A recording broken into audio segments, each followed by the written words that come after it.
la ufica khona ubaba uDube umkhulu uDube esichazela ukuthi imilingo yakhe uyenza kanjani. Babukele emakhaya before siqala ke siya kude sinaba indaba yethu namhlanje ningakhohlwa ukuthi uyatholakala uMkhumbi kaSibungu babukele emakhaya, uyatholakala inkunzi embongolo umvusa inkunzi babukele emakhaya kanye nomseshi babukele emakhaya uyatholakala. Ningakhohlwa futhi ukuthi nilike niphinde nisubscribe. Nomkhulu uyatholakala endaweni yaseMgababa esitop sakho kusona babukele emakhaya usemfesi tavern. Uzobe uyakwazi ukuthi usondelane nomkhulu ukwazi ukuthi uxoxisane and umkhulu uyakwazi ukuthi akupostele impahla yakho babukele emakhaya ifike kweni iphasela lapho lingene kuphepha ngakini nje uletha uphepha number wakho babukele akuphinda naye akupostele uyalenza iqiniso umkhulu ngoba impahla iyafika babukele emakhaya. Mkhulu ake sikubingelele sikwamukele nawe futhi ohlelweni lakho baba. Asibingelele kubalekile. Mkhulu Hayi akusoyela umkhulu usazi ukukhuluma ngezinye zeyimanga ezenzekayo. Noma ke isimanga sesathi ukukhuluma ngaso kokudlula. Ngishaya ngesiphinde khona ngizobe ngikhombise kahle ukuthi lento yenziwa kanjani ngoba khona abanye abathi abezwanga kahle. Bafuna ukubona kahle ukuthi yini okukhuluma ngayo. Ngikhuluma ngesithuba, ukukhuphula isithuba kubafundisi nakwabanye abantu abazalwane bonke umuthi induku le engakhethelwe muntu nokho bani uyakwazi ukuyisebenzisa. Ake ilinganiseke manje na ukuthi ngiyenza kanjani ngaphambi kokuthi nginike wena intambo ke lena ke balaleli. Le ntambo ke le ngiqale ngiyipulise la phakathi iqwili la phakathi bese ke ngiyakhipha ke nginika umuntu uthi ezoyithatha ke le ntambo wena ayihamba ayisolwandle ayifake olwandle esihlabathini solwandle bese eseyifakile esihlabathini uzoyiqalisa ke izinsuku eziwu7 bese uyahamba uyoyikhipha afika athandaze ke lapho olwandle ke asho ukuthi uzokhuphula isithunywa sakhe. Ufuna ukuhlola uprofeta asho noma uyiphi into engasenzeka ngoba inamandla lentambo umose uyifakile. Uzothi mase eqedile lapho ukuyifaka ke bese yagquma izinsuku eziwu7. Mkhulu Ephuma ngomunye umuntu ke ingawuphethe la oyimpuphu agqume izinsuku eziwu7 ukhiphe into ngesipunu nje ugqume uphalaze ugeze ugqume uphalaze ugeze. Ngesikhathi usagquma nje uyasho ukuthi usukile uyasukuma umoya kusuka lapho ukusukuma komoya uqale udonse.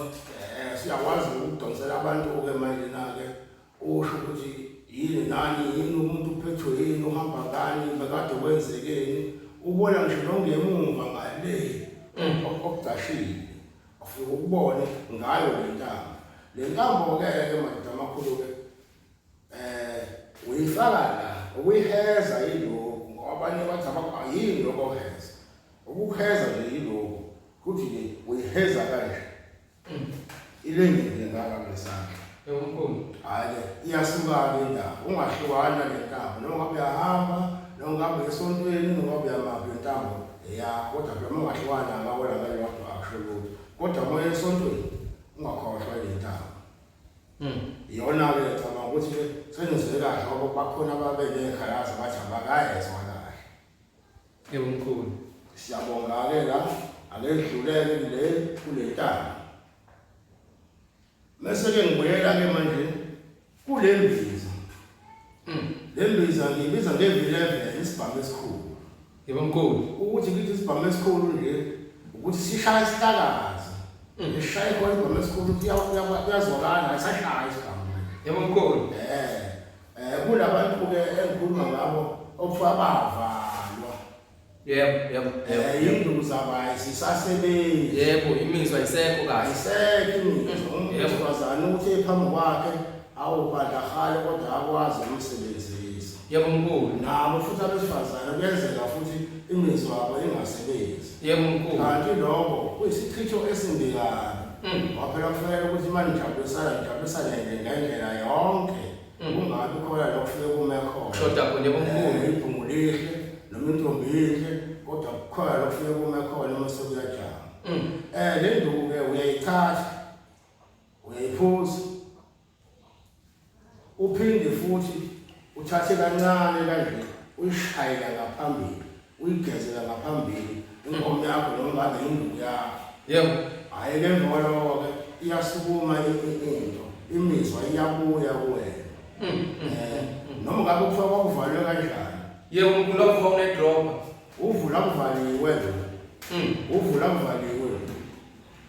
Okay mkhulu. Kodwa ke ususebenziseke lo uvula kuvaliwe. Negama lawo uvula kuvaliwe. Ake ngibuyele futhi. Ngizwe. Yebo mkhulu. Iyona ke inkunzi le edume kakhulu. Yebo mkhulu. Ngiyaziwa lonke izwe. Iyashisa yona kodwa ukushisa kwayo kokwesikashana kushesha kuphela. Yebo mkhulu. Le nduku le igama layo umsishi. Abantu sebeyayazi. Bakamfakazela futhi ukuthi bayakwazi umsishi.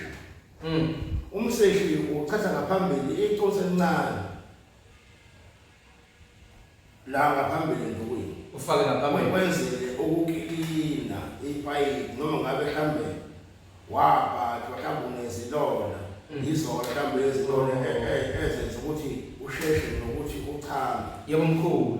Yashaya lezilonda zishe ilonda lishaya kakhulu.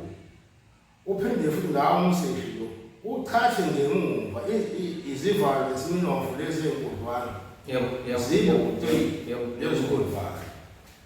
Zibo 3 lezi ivalo ukhathe ngazo. Yona ngena umsishi uphinde futhi uphuze.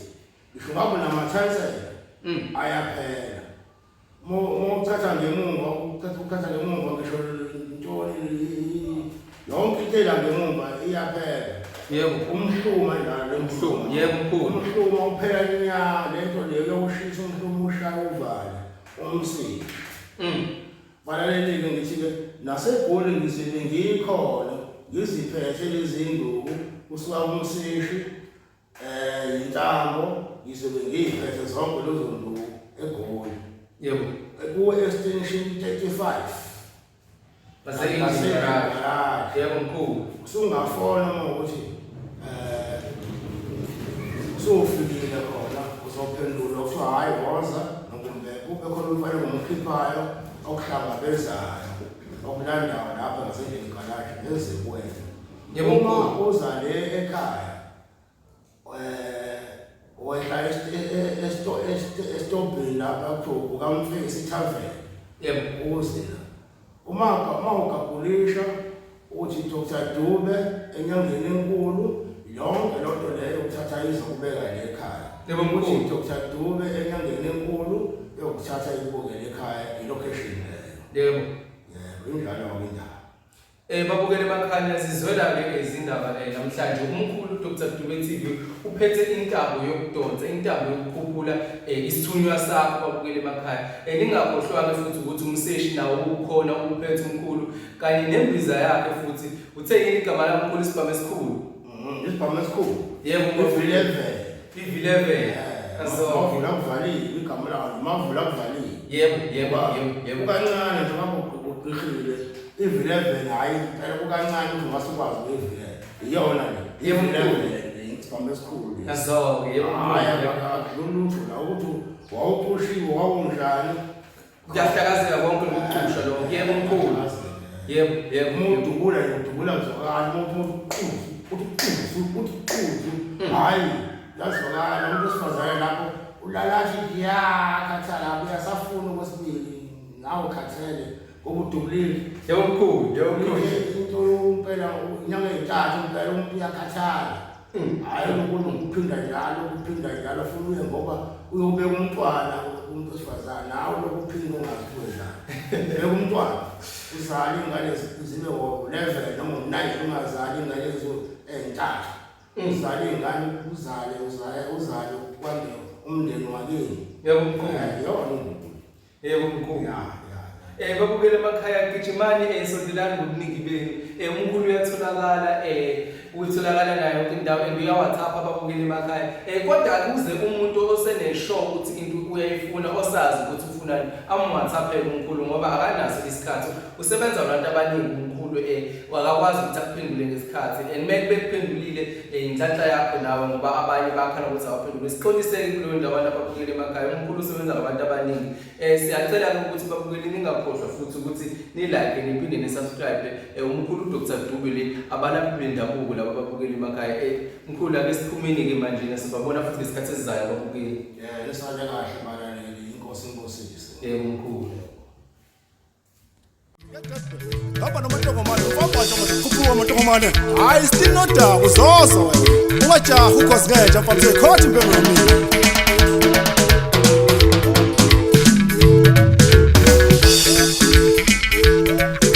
washane dunga mosisa xabana so